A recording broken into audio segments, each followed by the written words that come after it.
Hey, Shark fans, it's Melinda with another episode of Heard It on the Shark. And today in the studio with me, I have Mr. Joel Bennett, who is a resident of New Albany. He is the person who remodeled Hamilton Place in New Albany and Inn on the Square in Ripley. Joel, thank you so much for being in the studio with us today.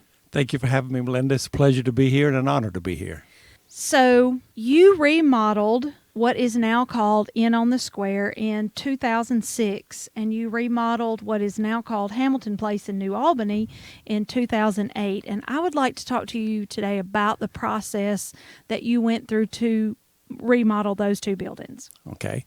Both of the buildings were just happenstance. I was in Las Vegas, lived in Las Vegas. I worked for the Caterpillar dealer. My wife and I had an office building out there in Vegas, and we had, of course, a home in Vegas, but we weren't developers.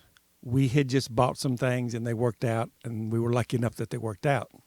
We would come home to see my mother and Donna's people. Now, when you say we would come home to see my mother, what town was that? Ripley, Mississippi. Okay.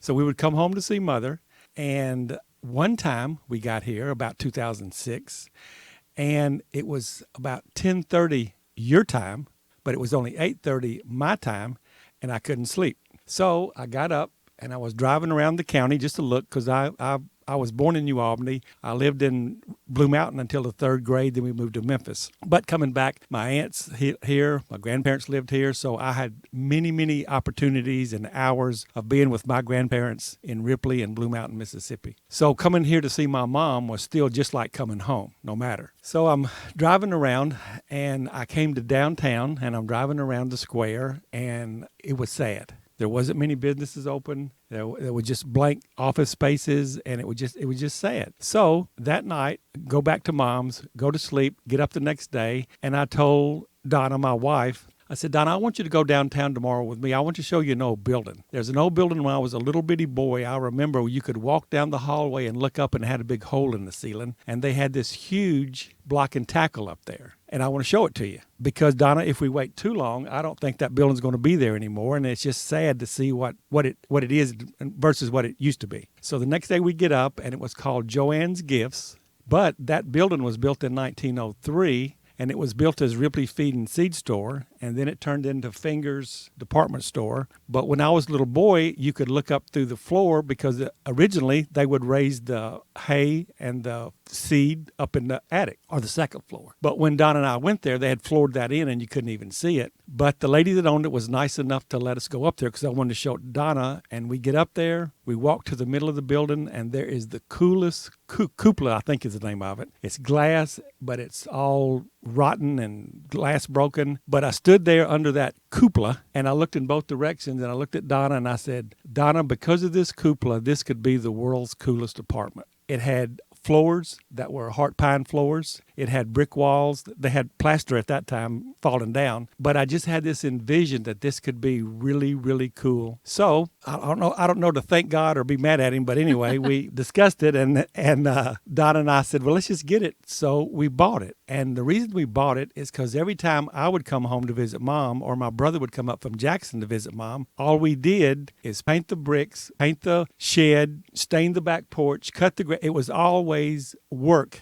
because Mother lived out on Highway 15. She had some acres out there. There was a barn, a shed, and all this stuff. And so all we did was upkeep. And I was thinking Mother's probably not going to do this forever. And so I thought if we moved her downtown, she wouldn't have all that upkeep. So I told Mom what I was thinking. I brought her upstairs. She looked at the building, and the first thing she said, Joel, what have you and Donna been smoking out there in Las Vegas? And I said, Mom, just give us a chance. Anyway, so we bought the building, and what we were going to put a 5-bedroom home. So when we came from Vegas, or when my brother came up from Jackson, Mississippi, we'd have a place to stay. So that's why we bought the building. After we got the building, we discovered that you can't live downtown. I thought, oh, my goodness, here we bought this building. We can't even live downtown. So I went to Sean Akins, and I told Sean what I wanted to do. And he said, well, Joel, let me see if we can maybe get it rezoned. And he helped me get it rezoned, but he said, Joel, you can live upstairs, but we still want to keep this as commercial. And I understood perfectly because that's what it was built for a long time ago. A long time ago when they built that, a lot of people lived upstairs in these buildings, but no one lived downstairs because that was a business.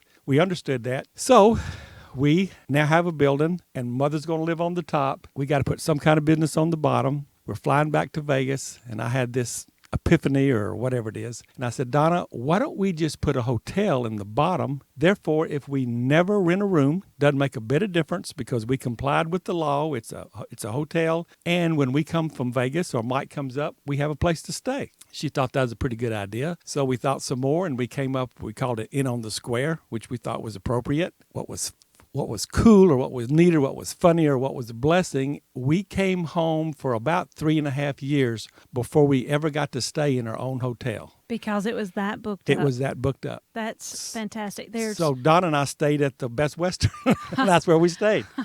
So there's 3 rooms downstairs at the Inn on the Square. It is. That you can rent, and then your mother is upstairs. Right. With the great balcony.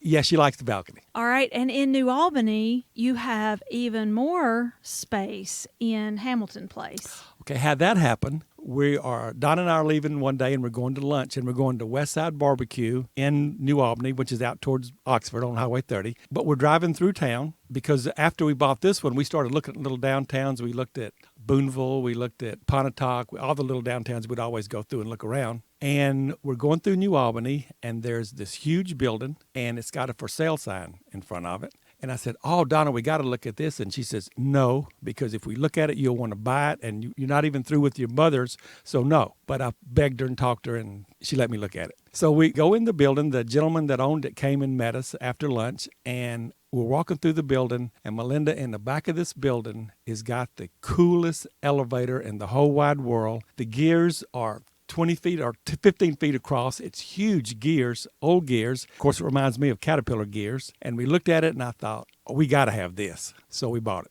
Go ahead. And it's retail on the bottom? It was a hardware store. I mean, now that you've remodeled it. Oh, yeah. Now it is. We have the Gazette is in the bottom, the newspaper. We have Dr. Medlin, who is a chiropractor. We have Southern Belle, which is a dress shop and a retail shop. And then we have a salon in the bottom. And you can get your hair done, you get a facial, and all that stuff. Then we have 6 condos on the second floor, and then Don and I live on what we call the penthouse, 3rd floor. Okay, so I like to use the interviews that I do to help other people to follow in the footsteps of people that have done great things, and that is definitely a great thing to invest in downtown. So, and we don't have much time, so give everybody a couple of tips if they think that they might want to invest in their downtown in a building that's about to go. Okay. There are a couple things that are very, very important. As one of them, unless you are a contractor, Melinda, you better have a really, really good contractor. And there are good contractors that have never restored an old building that's 130 years old. It's not their fault. There's just things in these old buildings they have no idea. And the first thing I can give someone is the formula for the money that it takes to do an old building. What you do is you get your good contractor. He gets all the subcontractors, and they come up with a price, and then you tell them, y'all give me your best price, the highest price, because you're not getting a nickel more. After they give you that price, you double it and add 38%, because those contractors have no idea what they're getting into if you want to do it right. And it's hard to tell somebody you don't get more money when that guy had no idea what he was looking at. So my advice is, if you're going to redo an old building, don't think you're going to cut corners, because it's going to be just the opposite. It's going to cost more than you think it does. But then after you get through with it, and this sounds boastful, but Donna and I get accolades for being the first person in New Albany, from out of New Albany, to come in and spend a lot of money, and I mean a lot of money, to build what we built, but it made that little town take off a little bit. So Donna and I get credit, due or undue or whatever, that we started the revitalization of New Albany. And Ripley, I would say, because since 2006, when you built the Inn on the Square, it is certainly not sad downtown anymore. It is just bustling. Right. So anyway, it makes us feel good to know that we might have helped 2 little towns. So anybody out there who is thinking about refurbishing a downtown building, you need to count the cost. Count the cost, and also I would be glad to do referrals for people that are in the business, painters, electricians, contractors. I would be more than happy to just pass along my guys that have done such a good job. And so they get somebody that's honest, proud of their work, shows up on time, all the other stuff that you looking for in a good contractor. I'm lucky enough to know those people. And understands all the historic issues that Right. come up. Joel Bennett, thank you so much for coming in today and talking about refurbishing the downtown. That is a topic that is near and dear to my heart, and you have done excellently in both New Albany and Ripley. Well, thank you very much, Melinda, because in both instances, it's been a good investment for Don and I. That building has been 100% occupied for 9 years, except for 3 days. Both of them has taken off. We've made money. I can't complain at all. Everybody down here has been wonderful to work with. Everybody's in New Albany is wonderful to work with. Sometimes it's nice to work in a small town where you know who you're dealing with and you can look them in the eye and get the answer. Okay, Shark fans, go out there and live your dream and have the best rest of the day. This program was pre-recorded at Sun Bear Studios.